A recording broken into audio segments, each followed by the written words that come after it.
Hey guys, this is Martin for Pool, and today I would like to take a closer look at the KEF X300A wireless speakers.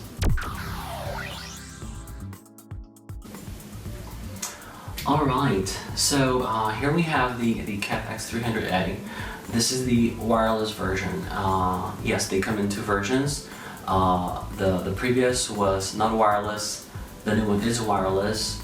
So what does that wireless mean? It means that it comes with Wi-Fi.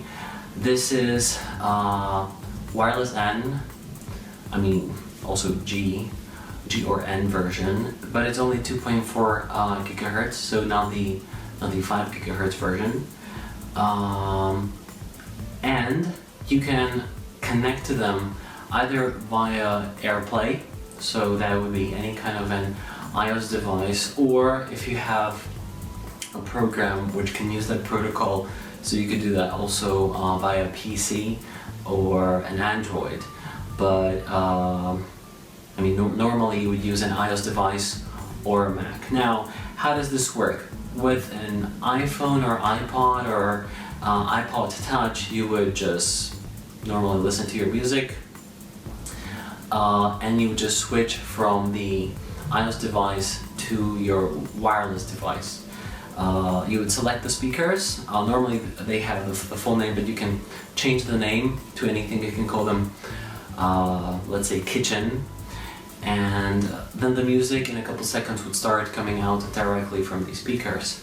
Now, these speakers, they are wireless, but they need to be wired somehow. So which wires would you need? Well, you will need first the power cables. So each of those speakers, they need their own power socket and power cable, so that's 2 wires already. Then you need a third wire, and that's a mini USB cable for connecting one to the other. So even though you are talking wirelessly to those speakers, you're not talking to both of them at the same time. You just talk to the left one, which actually has the wireless module, and then it sends that signal, the other half of the signal to the right speaker. So you can't have them independently somewhere. They still need to be connected with a wire in between them. Okay, so why are these speakers so amazing? Well, first of all, they are, I think, probably, well, the first, or at the moment the only close range monitors that KEF has in their portfolio. Second of all, these are the only speakers I know of that are AirPlay compatible on their own.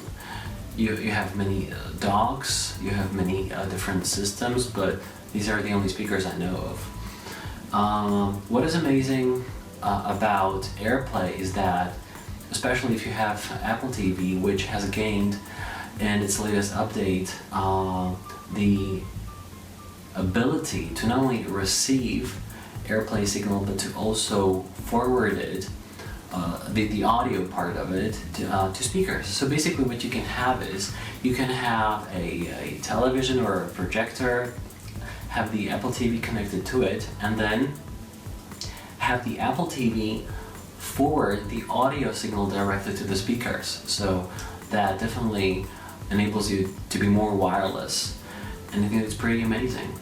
Okay, but let's talk about how these speakers perform. Now, I've compared them in my other video to Q100s and LS50s, and I have to say, out of the three, these sound the best for close range. So that's why these are called basically close range monitors, because really they have been made for listening at close range, and they sound amazing at close range. The bass is just right, the highs are not tiring, and that's something very important, because when you listen to speakers at further distance, those higher frequencies, they aren't as tiring, but when you move closer to the speakers, they can get really tiring, especially if they are quite lively or sparkly, as they say. Not with these speakers. These speakers have the highs muted just enough so that they aren't tiring when you listen to them for hours on end. Now, the second thing with the connectivity is that really you can connect them any way you like.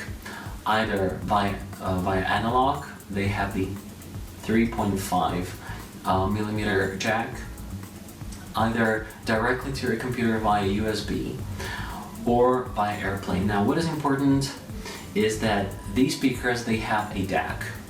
It's 24-bit, 96 kilohertz, so it doesn't go all the way to the 192 kilohertz. It only goes up to 96. So if you have some high-resolution files, they're going to be downsampled. Now, on the other hand, if you use AirPlay, there is downsampling going on anyways, because AirPlay is limited to CD quality, which is 16-bit and 44.1 kilohertz. So if you use AirPlay, it's gonna downscale the quality of your music. One thing I would like to mention is when you connect them directly to your computer via USB, it really needs to be set to 24-bit 96 kilohertz. Otherwise, the music is going to stutter. Now, I'm not talking about some micro jitter nonsense which only some people can measure and only some people can hear. I'm really talking about stuttering. If I said anything else than 96 kilohertz, the music would start stuttering. So if you, for example, use software on your Mac which changes the sampling rate of the output depending on the file which you're playing. I know that some players, for example, if you have a file which is in 88.4 kilohertz, it changes the output to that frequency. This would not work with these speakers because they need to be set to 24-bit 96 kilohertz all the time. What else? Okay, connections. I had a bit of a problem connecting them to my network wirelessly. I tried with my iMac, it couldn't find them. I guess because my network is mostly 5 gigahertz and these speakers work only on 2.4 gigahertz, so it might have been because of that. But then I took my notebook, my Lenovo notebook, and it was very easy and very quick, so that worked. But you can, of course, configure them with a wired connection with the Ethernet cable that is supplied with these speakers. Alright, well, I hope I mentioned everything important. I really have to say, these are some lovely sounding speakers. Yeah, and thank you for watching. See you next time.